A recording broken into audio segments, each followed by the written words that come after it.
Merci Seigneur. Est-ce que quelqu'un peut dire merci Seigneur Jésus? Merci Seigneur. Est-ce qu'il y en a qui ont l'habitude de prier avec la parole de Dieu? C'est puissant. Vous savez, vous entrez dans un domaine où vous commencez à prier avec la parole et Dieu rajoute d'autres mots dans vos lèvres. C'est puissant. Il n'y a pas un endroit où on ne peut pas prier en fait. Quand tu ne peux pas prier avec tes propres mots parce que subitement ta pensée est vide, tellement tu es affaibli, tu ne connais même plus quels sont tes besoins. Tu es juste comme, ok, on dit quoi Seigneur? Dis-moi quelque chose, je ne sais pas quoi te dire. Prends la parole de Dieu. Prends les psaumes. Tu auras plein de choses à dire à Dieu subitement. Ouvre le livre, n'importe quel livre de la Bible, tu auras de quoi prier. Dès que tu plonges ton regard, il ajoute dans ce que tu peux élever devant lui. Amen. Psaume 64, nous lisons au nom de Jésus. Au chef des chants, psaume de David. Ô Dieu, on peut lire ensemble. Ô Dieu, écoute ma voix quand je gémis. Protège ma vie contre l'ennemi que je crains. Garantis-moi des complots des méchants, de la troupe bruyante des hommes iniques. Ils aiguisent leur langue comme un glaive, ils lancent comme des traits leurs paroles amères pour tirer en cachette sur l'innocent. Ils tirent sur lui à l'improviste et n'ont aucune crainte. Ils se fortifient dans leur méchanceté, ils se concertent pour tendre des pièges, ils disent qui les verra. Ils méditent des crimes. Nous voici prêts.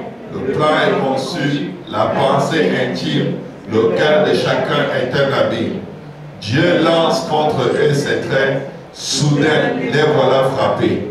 Leur langue a causé leur chute. Tous ceux qui les voient secouent la tête. Tous les hommes sont saisis de crainte. Ils publient ce que Dieu fait et prennent garde à son œuvre. Le juste se réjouit en l'Éternel et cherche en lui son refuge. Tous ceux qui ont le cœur droit se glorifient. Psaume 65. Au chef des chantres, psaume de David, cantique. Avec confiance, ô Dieu, on te louera dans Sion et l'on accomplira les vœux qu'on t'a fait. Ô toi qui écoutes la prière, tous les hommes viendront à toi. Les iniquités macabres, tu pardonneras nos transgressions. Heureux celui que tu choisis et que tu admets en ta présence, pour qu'il habite dans tes parvis. Nous nous rassasierons du bonheur de ta maison, de la sainteté de ton temple. Dans ta bonté, tu nous exauces par des prodiges. Dieu de notre salut, espoir de toutes les extrémités lointaines de la terre et de la mer. Il a fermé les montagnes par sa force, il est saint de puissance, il apaise le mugissement des mers, le mugissement de leurs flots et le tumulte des peuples. Ceux qui habitent aux extrémités du monde s'effraient de tes prodiges. Tu remplis d'allégresse l'Orient et l'Occident. Tu visites la terre et tu lui donnes l'abondance. Tu la combles de richesses. Le ruisseau de Dieu est plein d'eau. Tu prépares le blé quand tu la fertilises ainsi. En arrosant ses sillons, en aplanissant ses mottes, tu la détrempes par des pluies. Tu bénis son germe.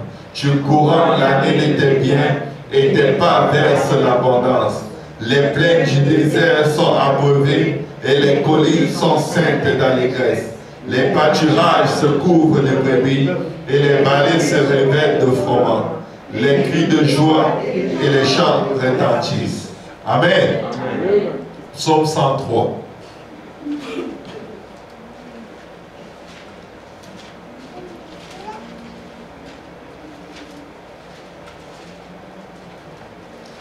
Quand nous lisons avec une attitude de prière. Amen. Gloire au nom de Jésus. De David, mon âme bénit l'Éternel, que tout ce qui est en moi bénisse son saint nom. Mon âme bénit l'Éternel et n'oublie aucun de ses bienfaits. C'est lui qui pardonne toutes mes iniquités, qui guérit toutes mes maladies. C'est lui qui délivre ma vie de la fosse, qui me couronne de bonté et de miséricorde.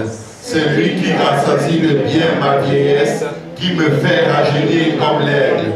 L'Éternel fait justice. Il fait droit à tous les hommes opprimés. Il a manifesté ses voies à Moïse, ses œuvres aux enfants d'Israël. L'Éternel est miséricordieux et compatissant, lent à la colère et riche en bonté. Il ne conteste pas sans cesse. Il ne garde pas sa colère à toujours. Il ne nous traite pas selon nos péchés. Il ne nous punit pas selon nos iniquités. Est-ce qu'on peut pas acclamer le Seigneur à cet endroit? Parce que je sens toute une excitation. Alléluia! Je me sens juste au bon endroit, avec le bon Dieu, avec le bon papa. Alléluia!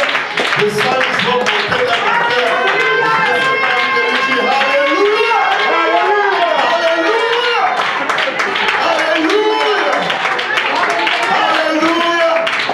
Reprenons notre lecture. Verset 10. Verset 10.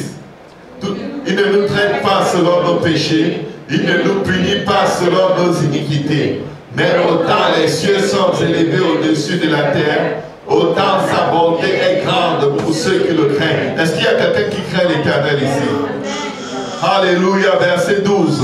Autant l'Orient est éloigné de l'Occident, autant il éloigne de nous nos transgressions. Est-ce que quelqu'un peut dire merci Seigneur Jésus? Verset 13. Comme un père a compassion de ses enfants, l'Éternel a compassion de ceux qui le craignent. Car il sait de quoi nous sommes formés. Il se souvient que nous sommes poussière. L'homme, ses jours sont comme l'herbe.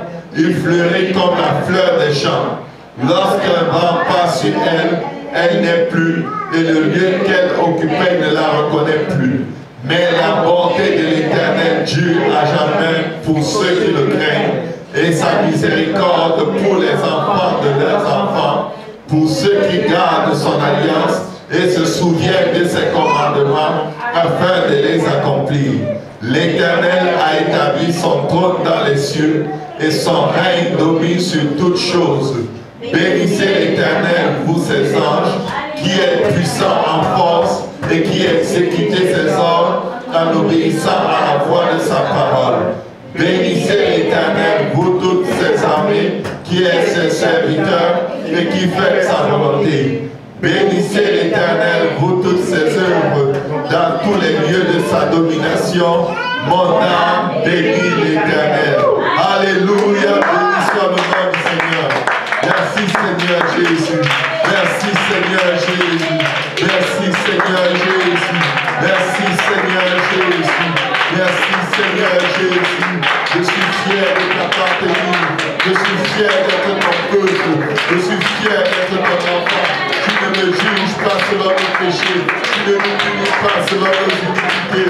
Mais autant les cieux sont élevés au-dessus de la terre, autant tu éloignes nos péchés, nos iniquités, nos transgressions de nous. Béni soit ton nom, Seigneur. Mon âme te bénit, Seigneur. Ton esprit magnifie ton saint nom. Nous te bénissons de ce lieu, Seigneur. Nous venons dans le sanctuaire, Seigneur, pour voir ta puissance et ta gloire au milieu de tes enfants, Seigneur. Reçois l'honneur, Jésus. Reçois la majesté. Reçois la gloire. Reçois l'adoration, Seigneur. Tu es le roi de gloire. Tu es notre victoire, Seigneur. Nul ne sait comme toi, Jésus. Nul n'est grand. Nul n'est juste. Nul n'est bon comme toi, Seigneur. Merci, Jésus. Merci, Jésus. Merci, Jésus. Merci, Jésus. Merci, Jésus. Merci, Seigneur. Alléluia. Alléluia. Béni soit le nom du Seigneur. Alléluia. La Bible dit au verset 10, il ne nous traite pas selon nos péchés. Vous savez, quand vous passez à travers des moments difficiles, ne voyez pas toujours en cela un châtiment de Dieu, même quand vous êtes fautif. C'est contraire à ce que la Bible nous dit. Amen. Ce n'est pas parce que vous avez fait quelque chose de mauvais. Sinon, les gens qui sont là dehors, ils seraient tous décimés. Ils auraient le sida, l'hépatite, le cancer, tous. Nous avons le sang de Jésus. Dieu te dit, il ne te traite pas selon ton péché. Amen. Ça veut dire que dans sa façon de te considérer et dans sa relation avec toi, vous pouvez vous asseoir, on va partager un petit moment. Dans sa relation avec toi, quand il se lève le matin, quand toi tu te lèves le matin, Dieu est toujours debout. Dis à ton voisin, Dieu est toujours debout. La Bible dit qu'il ne sommeille ni ne dort. Amen. Quand la Bible dit que sa grâce se renouvelle pour nous chaque matin.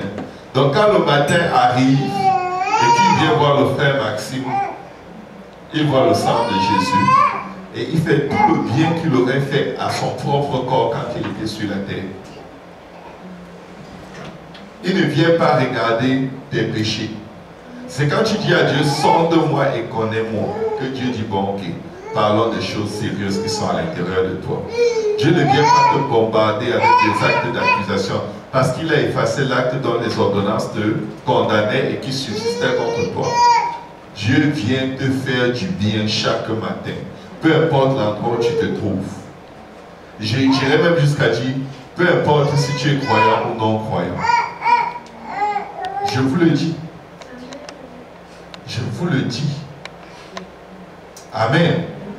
Quand Dieu vient avec sa grâce le matin, il la donne en abondance à tous les êtres humains qui sont sur la face de la terre. Maintenant, ceux qui connaissent Dieu et qui marchent dans la crainte de Dieu, ils se saisissent de sa grâce. Les autres n'y croient pas et marchent selon leur propre voie, selon les pensées de l'ennemi, loin de la grâce que Dieu a pourvu pour eux chaque matin. Donc quand vous passez à travers des moments difficiles, ne mettez pas toujours l'étiquette du jugement, de la condamnation, de la punition de Dieu. Dites-vous seulement, Seigneur, guide mes pas. Montre-moi comment marcher pour sortir de cette situation. Ce n'est pas toujours Dieu qui est derrière. Souvent, c'est juste nous-mêmes. Amen. Parce qu'il y a une chose que vous devez aussi savoir. L'ennemi n'a pas autant de possibilités et d'autorité dans vos vies que vous le pensez. Parce que vous avez déjà un propriétaire sur vos vies. Amen. Ma voiture est garée là dehors. Je suis le propriétaire, c'est moi qui ai les clés. Pour que quelqu'un vienne voler cette voiture, il faut qu'il fabrique de faux des clés. Et je sais où ma voiture va le laisser. Amen. Je suis le propriétaire de cette voiture. Je peux la garer sans la verrouiller parce que je sais jusqu'où elle peut aller. Amen. Je connais toutes ses capacités, toutes ses limites. Ce n'est pas la peine. Amen. Il ne nous traite pas selon nos péchés. Il ne nous punit pas selon nos iniquités. S'il vous plaît. Oh, c'est parce que j'avais fait ceci que Dieu m'a puni. Ça, c'est la loi. Amen. La loi te disait, si tu fais telle chose, on te lapide, tu meurs, fini. On tue tout, ta femme, tes enfants, tes brebis, tes boucs. On met tout le monde, toute ta famille passe. Parce que tu as fait un péché. Mais Dieu dit que non, non, non, c'est pas comme ça avec moi. Amen. Quand quelque chose t'arrive, demande à Dieu qu'est-ce qu'il veut t'apprendre dans cette chose. Amen. Quand tu as un échec, ça ne veut pas dire que Dieu est fâché de toi. Parfois, c'est quand Dieu est même très content de toi que tu vas encaisser un échec. Vous n'avez pas remarqué que parfois vous commencez à prier intensément et toutes sortes de choses commencent à vous arriver. Et vous êtes comme, mais je prie, ça ne change rien. On dirait que depuis que j'ai prié, c'est pire. C'est parce que vous êtes correct que maintenant votre foi est éprouvée.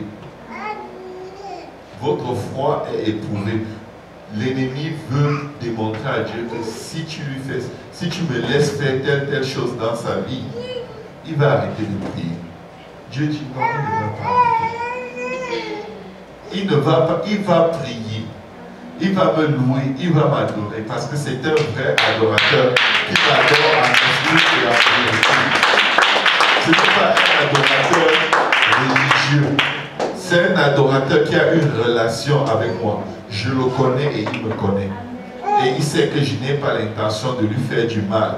Donc si un malheur lui arrive, il est écrit dans ma parole, cela ne viendra pas de moi. Cela ne viendra pas de moi. Et il dit ma parole et il sait, ça ne vient pas de moi. Même si je t'ai permis, il sait, ce n'est pas moi qui suis en train de lui faire ce mal. Et il sait une chose, je lui ai donné le pouvoir de t'écraser la tête. Amen. Dis à quelqu'un, ça ne vient pas de Dieu. Mes souffrances ne viennent pas de Dieu. Il n'est pas allé à la croix pour venir te faire souffrir. Il va à la croix pour toi et il vient te torturer. C'est une mauvaise conception de Dieu. C'est avec cette idée de Dieu que le catholicisme faisait trembler les gens. Tu dois faire telle chose, sinon Dieu ne peut pas te pardonner. Comment?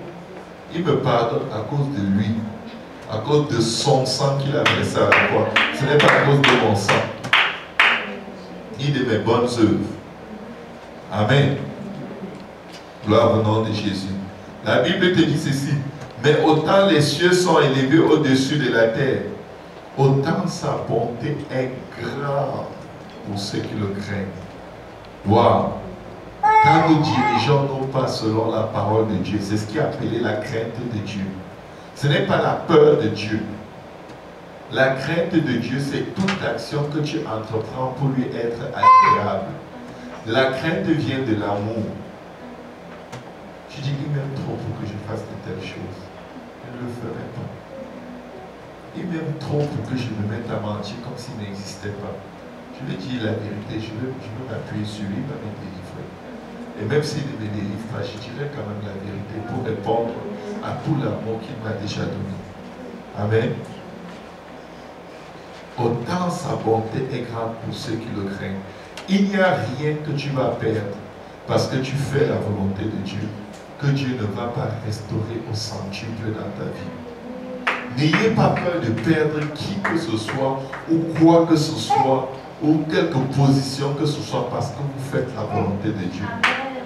La Bible dit, jette ton or dans les ruisseaux, ton or de fille dans les torrents d'eau, et l'Éternel sera ta richesse, ta fortune. Je paraphrase. Dieu dit, détache ton cœur de tout ce qui te plaît, de tout ce que tu aimes trop. Donne-le-moi. Amen. Donc quand nous allons prier tout à l'heure, nous voulons agir ainsi. Il dit, autant l'Orient est éloigné de l'Occident, autant il éloigne de nous nos transgressions. Est-ce que tu sais à quelle distance l'Orient est éloigné de l'Occident? C'est vraiment comme on dit en mathématiques, plus l'infini et moins l'infini. Ils ne vont jamais se rencontrer. Jamais. Imagine-toi que tu as confessé tes péchés aujourd'hui à Dieu. C'est loin comme on ne peut pas le décrire. Donc pendant que tu es là, tu pries, ça ne fait que revenir, ce n'est pas de Dieu. Ce souvenir-là ne vient pas de Dieu. Cette oppression dans ta pensée ne vient pas de Dieu. C'est quelqu'un d'autre qui veut t'empêcher d'être en relation avec Dieu. Parce que quand tu as peur ou quand tu te sens coupable, ça vient nuire à ton intimité avec Dieu. Ça vient nuire à ton intimité avec Dieu. Amen. Si l'ennemi ne réussit pas à te faire pécher contre Dieu, il veut quand même attaquer ta pensée pour que tu n'aies pas la liberté de t'approcher de Dieu. Mais il est écrit, approchez-vous donc avec assurance devant le trône de la grâce pour obtenir miséricorde selon vos besoins. Dieu t'invite, il te dit, quand tu t'es approché, je t'ai fait miséricorde pour toutes tes offenses. Il n'y a plus rien. Même ceux que tu n'as pas confessés. Parce que tu sais, quand tu t'approches de Dieu dans la repentance, la Bible dit, si nous marchons dans la lumière, comme lui-même il est dans la lumière, le sang de son Fils Jésus-Christ nous lave de tout péché. Tu viens confesser les péchés dont tu te souviens à Dieu. Il s'occupe aussi de ceux dont tu ne te souviens pas. Amen. Est-ce que quelqu'un peut dire Amen? Amen. Est-ce que quelqu'un peut dire merci Seigneur Jésus?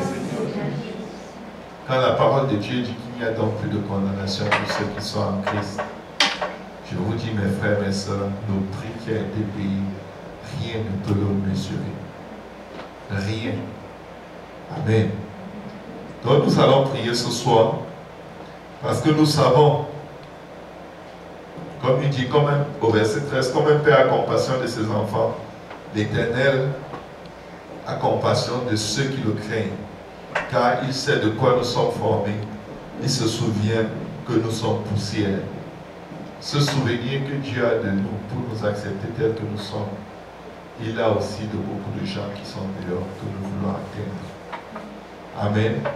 Le Seigneur nous sollicite vraiment pour prier et atteindre des gens qui sont dehors. Mais aujourd'hui va être spécial. Bien qu'il soit presque 20h30, tout ce que ça va prendre, c'est de la foi. Amen. Combien de temps ça prenait au Seigneur de prier pour qu'un malade guérisse? Ça varie entre 1, 2, 3 secondes et peut-être 5 minutes pour le monsieur qu'il a envoyé laver son visage dans la source d'eau.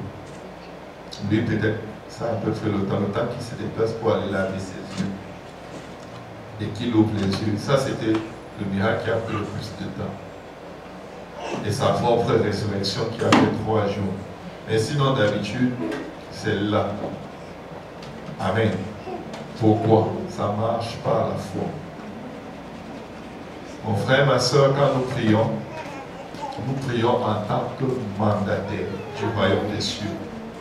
Tu as un mandat. C'est-à-dire que tu as des droits qui te sont donnés sur l'enfer, le séjour des morts, sur tout ce qui est ténèbres. Tu as le droit. Tu ne viens. En fait, quand je vais dans le camp de l'ennemi arracher ce qu'il a volé, en fait, tu t'en vas prendre. Tu n'as pas besoin d'arracher parce que quand tu commandes au nom de Jésus, il te remet. Quand le Seigneur est mort dans la chair, la Bible dit qu'il était en vie selon l'esprit par lequel il est allé dans les profondeurs de la terre. Vous savez, quand il est venu prendre la clé de l'enfer et du séjour de mort, il n'a lié aucun démon. Je crois qu'il a juste tendu la main, on a posé la clé, on a compris ce qu'il voulait. Amen. Il n'a pas chassé Satan, il n'a chassé aucun démon. Il a juste tendu la main. Parce qu'il avait le droit. Il a payé pour avoir ce droit. Le droit lui était reconnu dans les cieux, sur la terre et sous la terre. Et si tu ne reconnaissais pas le droit, c'était ton problème. Le sang avait été versé et la mort ne pouvait pas le retenir. Si la mort ne peut pas le retenir, c'est parce qu'il n'y a rien qui appartient à la mort et au séjour des morts en lui. Et à cause de son sang et de son nom que vous avez porté dans les eaux de baptême, il n'y a rien en vous que le monde des ténèbres et la mort puissent vous réclamer. Donc quand nous prions pour des âmes, nous allons seulement prendre ce qui nous revient de droit. Les âmes pour lesquelles nous prions nous reviennent de droit. Le Seigneur dit, demande-moi et je te donnerai des nations. Et les nations que tu ne connais pas te serviront. Amen. Il dit, demande-moi. Il ne dit pas, demande-moi et je t'enverrai arracher des nations. Tu vas juste dire, remettez-moi au nom de Jésus. Dès que tu dis au nom de Jésus, qu'est-ce qui se passe? Toute résistance est annulée. Toute chaîne tombe. Tout géant tombe au nom de Jésus. Toute force des ténèbres tombe. Toute addiction tombe. Il faut savoir quand tu pries ce qui est en train de se passer. C'est pourquoi quelqu'un va prier pour une chose, 1 minute, ça se fait. Quelqu'un d'autre va prier 1 mois parce qu'il n'a pas l'image de ce qui est en train de se passer. Mes frères, mes soeurs, ayez l'image. Ayez l'image de ce qui est en train de se passer. C'est un droit qui a été acquis à un très grand prix, au prix du sang. C'est à cause de son sang et de son nom que l'ennemi ne peut pas nous résister. C'est pourquoi il dit, au nom de Jésus, tout genou fléchit dans les cieux, sur la terre et sous la terre. Amen. C'est le nom qui rappelle le sang, qui qui rappelle à Satan, tu n'as pas le droit. Tu as été dépouillé. Le droit que tu avais, je te l'ai enlevé à la croix. Il a effacé les actes dont les ordonnances nous condamnaient et qui subsistaient contre nous. Il a dépouillé les dominations, les autorités. Ça veut dire qu'il leur a pris tout ce qu'ils avaient comme droit, comme possibilité, comme acquis. Quand l'ennemi veut le corrompre, il lui dit, si tu fléchis les genoux devant moi, je te donnerai tout le royaume de la terre, car tout ceci m'a été donné. Il réclame le droit.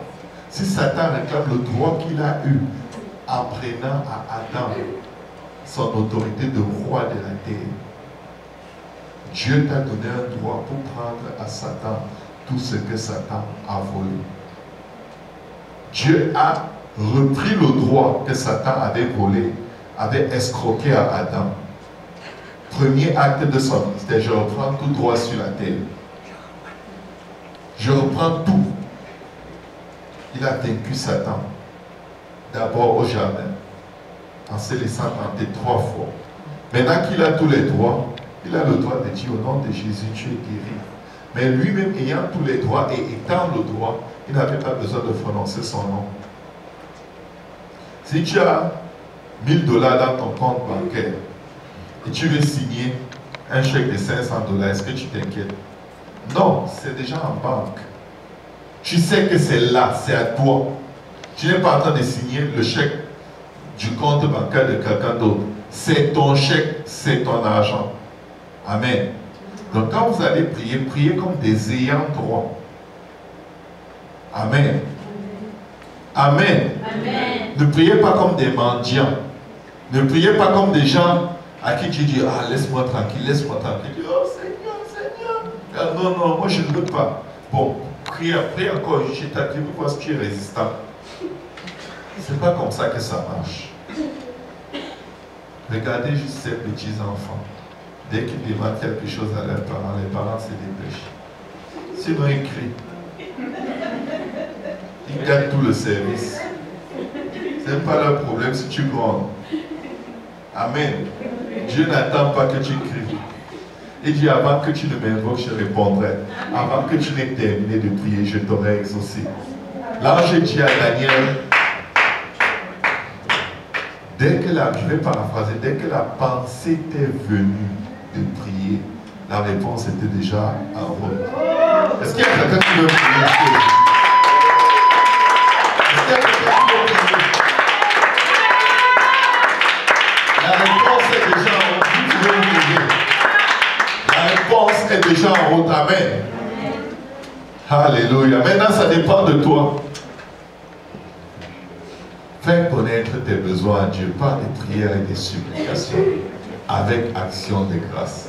C'est-à-dire dans tes prières, ne sois pas seulement dans demander.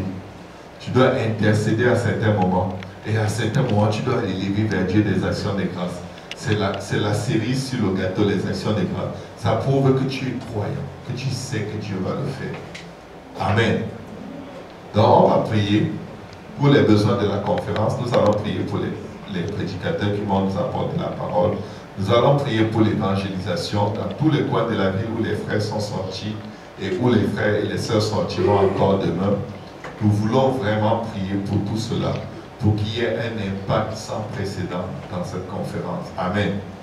Il nous reste encore quelques jours et pas mal de cartes d'invitation. Je vais vous encourager. Faites sortir toutes les cartes qui sont cachées chez vous dans les livres, dans les sacs. On dit, ah, quand je serai à tel endroit, je vais donner. Ne permettez pas que la conférence commence quand il y a une carte dans votre maison. Si vous ne pouvez pas la donner, si vous n'avez pas l'occasion, donnez-la à ceux qui peuvent le faire. Amen. Nettoyons nos maisons des invitations du Seigneur. Amen. Amen. Nous devons finir la conférence, commencer la conférence sans qu'il n'y ait aucune carte entre nos mains. Si tu as des cartes et ça n'arrête pas d'être là, donne à d'autres personnes. Et encourage ces personnes ici de plaît, ne garde pas cette carte. Quelqu'un en a besoin. Amen.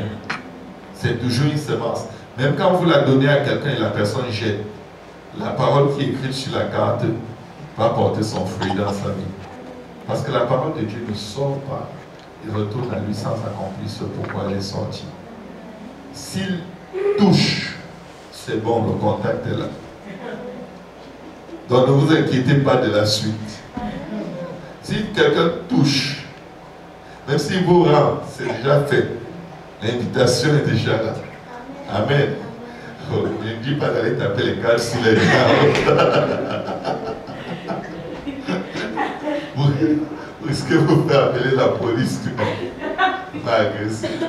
Amen, nous allons prier. Amen. Gloire au nom de Jésus. Je vais vous encourager de prier en circulant. Amen. Pour ne pas vous endormir, pour ne pas vous assoupir. Amen. Priez en circulant. Priez au nom de Jésus. Sentez-vous libre dans le Seigneur. Priez selon ce que le Seigneur vous met à cœur. Priez pour les âmes perdues. Amen. Priez pour les dirigeants. Amen. Priez pour les pasteurs. Priez pour les frères et les sœurs qui sont dehors. Que Dieu les voie.